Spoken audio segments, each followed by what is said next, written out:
ya tenemos el caso. La situación aquí es un paciente, si me pasan al anterior, por favor, deben prender su aparatito y van a contestar, elegir la respuesta y luego van a contestar o enviarlo con OK, por favor. Entonces, es un enfermo de 63 años que tiene un índice de masa corporal de 28, tiene antecedentes de tabaquismo durante 40 años, una cajetilla diaria. Llegó al instituto o estaba siendo manejado en el instituto por un cáncer epidermoide de laringe desde el 2010, que había sido tratado con quimioterapia, y en el 2011 nos envían al servicio de endoscopía por tener síntomas de reflujo. Encontramos en la primera endoscopía esofagitis grado B y una hernia hiatal por el deslizamiento de 3 centímetros. Sigue, por favor.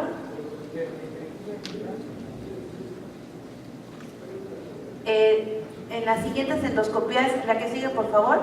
En las siguientes endoscopías se encontró una metaplasia intestinal. Y bueno, la pregunta viene en relación a, este enfermo tiene algunas características, ya un cáncer previo, tiene tabaquismo. ¿Existen algunos factores que pueden influir en el paciente con estas características para desarrollar esófago de Barrett? Si pueden contestar, por favor. La presencia de esofagitis erosiva, obesidad, sedentarismo, historias de reflujo, tabaquismo. ¿Cuál sería el factor más importante que pueda influir en que estos pacientes desarrollen esófago de Barrett?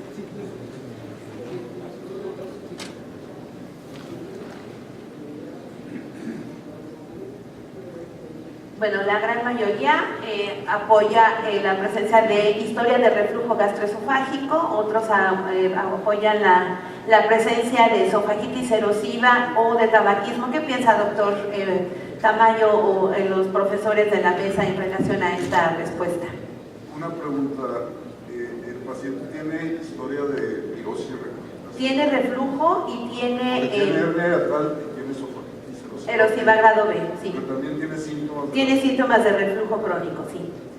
Sí, entonces ese definitivamente desde hace muchos años se demostró que el reflujo crónico de larga evolución, más de 5 años, va incrementando el factor de riesgo, y sobre todo si el paciente tiene más de 20 años de historia de pirosis y regurgitación, el riesgo es aún más elevado. Tiene sobrepeso, tiene antecedentes de tabaquismo, y todos estos son factores ya bien definidos de alto riesgo para esófago Barrett y para democracia.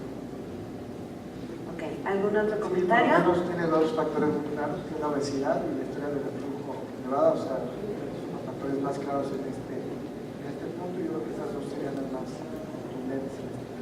Okay. La presencia de esofagitis erosiva, un buen porcentaje, y es varón. Creo que tiene los 3 factores. Y un cáncer previo, ¿no? Tabaquismo. Bueno, ok, vamos a pasar a la siguiente, por favor.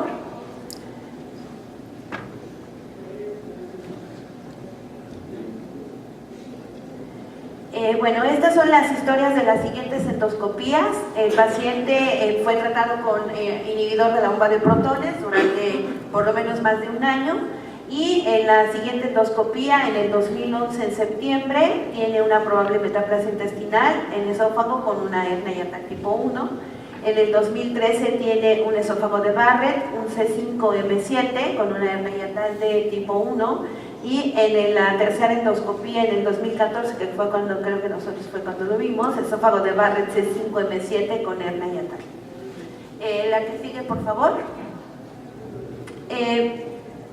Generalmente o tratamos de clasificar estos pacientes para hablar de la misma, etiquetar o clasificar bien a este paciente para definir su crecimiento y a lo mejor homogenizar a todos. Entonces utilizamos generalmente la clasificación de Praga. ¿Cuáles son los componentes que incluimos para hacer la clasificación de Praga? La unión esofagogástrica y el pliegue gástrico, la presencia de esofagitis, la disposición de la metaplasia o la presencia de una hernia hiatal. ¿Pueden votar, por favor? Había un video previo, pero ya se lo saltaron. Pero ¿podemos votar, por favor?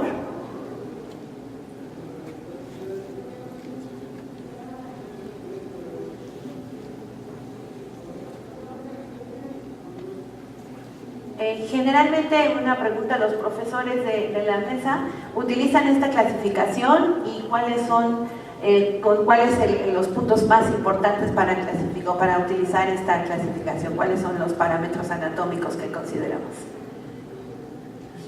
Yo creo que definitivamente se debe utilizar la clasificación de Praga y lo más importante es identificar los targets o los endoscópicamente dónde se encuentra la unión esófago-gástrica y dónde, en caso de existir una hernia, dónde se encuentra el deslizamiento de la correa del diafragma. Pero el delimitar y el distinguir dónde están los pliegues gástricos proximales y la transición del epitelio escamocolumnar son los puntos clave para utilizar esto. En su caso, pues C es la región o la parte circunferencial que abarca todo la circunferencia del esófago, y M en caso de que sea una unión irregular, donde se encuentran la longitud máxima de estos pliegues de espectro mucosa columnar. Pero creo que ya es universal la aplicación de los criterios de Praga para el esófago. Puntualizando la opinión del doctor Tamayo, la verdad es que es muy importante unificar los criterios, ¿no? Entonces esto hace que tengamos un diagnóstico más preciso y obviamente también esto ayuda en forma muy importante al patólogo, ¿no? El poder identificar el sí que es alto donde podemos nosotros tener la sospecha de metaplasia. Entonces, hacer más amable la interpretación y obviamente impactar en el pronóstico del paciente, ¿no? A mí lo que me llama la atención es que por el seguimiento endoscópico del paciente tiene una secuencia en la historia del tiempo y en la tercera y segunda, bueno, ahí se acorta un poco. Entonces, esto pues es condicionado pues, por una vigilancia y también por una vigilancia histopatológica. Ahorita les voy a poner por qué hicimos endoscopias más frecuentes. Bueno, aquí antes, por favor, nada más para comentar la disposición de la metaplasia. Obviamente eso es lo que vamos a medir, pero nos basamos en Praga en el primer pliegue gástrico o en la empalizada de los vasos, lo que utilizan generalmente los japoneses también. La que sigue, por favor. Efectivamente le hicimos, este video iba después, pero bueno, si me pasa la siguiente. Este es el estudio del paciente, tiene un C5M7, creo que habíamos quedado, este es con NBI. Vemos ninguna lesión elevada, vemos los cambios, generalmente la circunferencia está más abajo, pero vemos ahí las lengüetas, y la que medimos para Praga es la lengüeta la que tiene la mayor extensión. Y aquí estamos viendo acercamientos para buscar algunos datos. Aquí vemos alteraciones, lo que nos comentaba el doctor Tamayo y el doctor Waxman en relación a alteraciones en el patrón vascular. Buscamos si hay alteraciones o pérdida del patrón velloso para identificar áreas de metaplasia. La que sigue, por favor. Entonces, estos son los estudios de patología y debido a eso hicimos estudios más frecuentes. Nos habían reportado en las primeras la metaplasia intestinal, pero en la segunda y en la tercera la presencia de neoplasia interepitelial de bajo grado en la segunda, y en la tercera nos confirmaron displasia de alto grado. Por eso hicimos un seguimiento más corto, digamos, para poder identificar si realmente teníamos una displasia de bajo grado, y creo que en algunas de ellas indefinido para neoplasia, incluso más bien era indefinido para neoplasia. Por eso preguntaba el doctor Waxman cuál era el papel de lo indefinido para neoplasia. Debemos considerar hacer algo, porque este paciente estaban proponiéndole casi ya esofagectomía, ¿no? Entonces debemos hacer algo en esto, debemos presionar al patólogo en establecer si existe o no, o debemos actuar ya y hacer algún tratamiento. A ver, pasamos a la siguiente, por favor. Bueno, este paciente ya tiene displasia de alto grado. ¿Cuáles son las opciones de tratamiento? Tenemos una lesión plana de metaplasia intestinal. Entonces las opciones son ablación, resección endoscópica, disección, electropoblación con argoplasma o ligadura. ¿Podemos votar, por favor? ¿Qué piensa del argoplasma, doctor Waxman? Yo creo que o sea, no está, en realidad lo que yo creo es que no está bien estudiado, pero obviamente no es la técnica aceptada para el tratamiento de Barrett's a nivel del mundo occidental, pero creo que es porque tuvo una mala reputación inicialmente. O sea que yo no sé, ahorita hay empieza un estudio multicéntrico de por híbrido, que quiere decir que inyectan con el mismo catéter la submucosa y después que van por arriba, vamos a ver cuáles son los resultados. Pero el argón no es básicamente una de las técnicas que está descrita internacionalmente para el tratamiento. Ok, entonces la mayoría respondió resección endoscópica. ¿Qué piensan? Yo pienso que si ves una lesión plana están totalmente correctos, hay que hacer una resección endoscópica. Para escoger la técnica ablativa, como mencioné antes, si se ve una lesión visible, las guías de las sociedades europeas y americanas recomendarían resección endoscópica de la lesión visible, y lo más fácil sería la mucosectomía. Creo que ligadura es lo mismo, es mucosectomía por ligadura. Creo que las endoscopías submucosas sería un poquito muy agresivo y sería el mismo resultado. Pero pues, en realidad la respuesta ideal es mucosectomía con radiofrecuencia, porque como comenté, ya que quitan la lesión visible, hay que operar al paciente después para tratar el resto del epitelio y sería radiofrecuencia. ¿Algún otro comentario? Y en relación a la ablación, este paciente no tenía ninguna lesión evidente. Bueno, más bien sin lesión, digamos, sin lesión. Lo que llama la atención es que en la endoscopía del 2009 ya tenía una lesión intraepitelial, entonces llama la atención porque ahí no se propuso hacer algo. Si ya tenía una lesión marcada, desde ahí probablemente debimos haber existido un tratamiento, porque bueno, tuvo mucha suerte este paciente. En el 2009 tenía una esofagitis erosiva. Sí, pero en la biopsia. En las biopsias fueron hasta el 2011. 13 y 14, y en el 2011 no tenía displasia. En la segunda tenía indeterminada, que los patólogos no intraepitelial indeterminada. Eso 2013 y el 14 displasia de alto grado. Sí. Pero así, evidente, no tal vez confundí el término, no hay lesión evidente. Entonces aquí la situación es si es suficiente. Si me pasan las respuestas, si es suficiente con ablación. La mayoría contestó resección endoscópica. Si no tenemos lesión evidente, doctor Waxman, ablación es una opción correcta. Bueno, o sea, en realidad sería mucosectomía total, y eso en realidad no está ahorita haciéndose. Entonces radiación por radiofrecuencia sería la respuesta correcta, porque puede tratar todo el epitelio. Entonces sería radiofrecuencia general.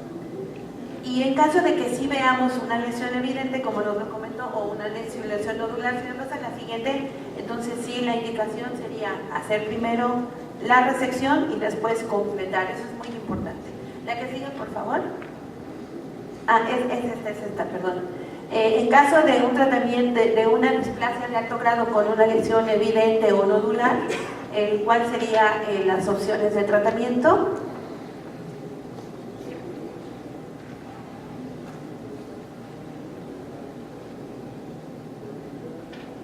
¿Qué futuro tiene la disección endoscópica en el esófago de Barrett, doctor Waxman, o que quiera contestar?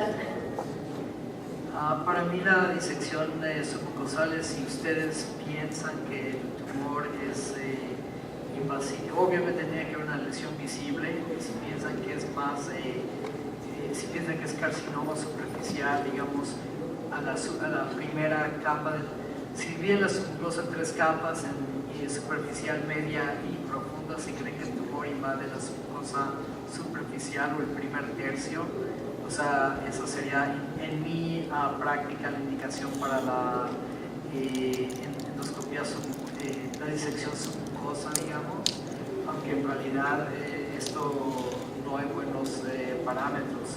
Estamos usando lo que recomendamos para estómago o en el esófago. Bien, la respuesta fue resección endoscópica, disección. ¿Ablación endoscópica es suficiente o ligadura, que creo que sería ligadura no sin el corte? Porque en algunos centros o en algunos lugares se ha descrito solamente hacer la ligadura sin obtener tejido. ¿Qué piensan en relación a esto? No, se tiene que hacer la resección, o sea, tienes que tener el tejido para confirmar que ya previamente lo has visto endoscópicamente y con la biopsia previa, y después de ahí tiene que hacerse una ablación del resto del tejido. El problema de esa pregunta es cuando dice nodular, no sé si está diciendo nodular todo el esófago. No, algunos segmentos. ¿Perdón? Algún segmento que pudiera ser una lesión nodular. Porque sí, pero hay casos de displasia severa que es nodular todo el esófago de Barrett's, y ahí la pregunta es qué usar, y si quiero que se recuerden algo es ni la crionoración ni la radiofrecuencia funciona cuando ven lesiones visibles porque no penetra lo suficiente, entonces sería tratamiento insuficiente. Entonces, como si se presenta varias veces que es nodular displástico severo, pues ahí hay que escoger otra cosa, pero la radiofrecuencia y la crionoración. Exacto, en estos casos solamente, o la indicación clara debe ser resección endoscópica, y puede ser por ligadura o mucosectomía, como querramos, pero obteniendo siempre el tejido. Bueno, la que sigue, por favor, por obvio de... Esta ya la pasamos. La siguiente, al paciente se le hizo ablación con radiofrecuencia con balón por la longitud de la metaplasia, era 5, lo que ya comentó el doctor Waxman. Hay que hacer primero una calibración para escoger el balón que tenga una mejor contacto con el tejido. Una vez que hacemos la calibración, el mismo aparato nos ayuda a identificar cuál es el balón que vamos a utilizar en su diámetro, y hacemos en 2 sesiones en el mismo tratamiento una ablación, y a los 3 meses hacemos máximo esto. Bueno, si quieren hacer algún otro comentario, estamos ya casi finales del tiempo. Si quieren hacer algún otro comentario en relación a esto. Bien, pues con este caso terminamos. Muchas gracias, les agradezco a los profesores su brillante presentación.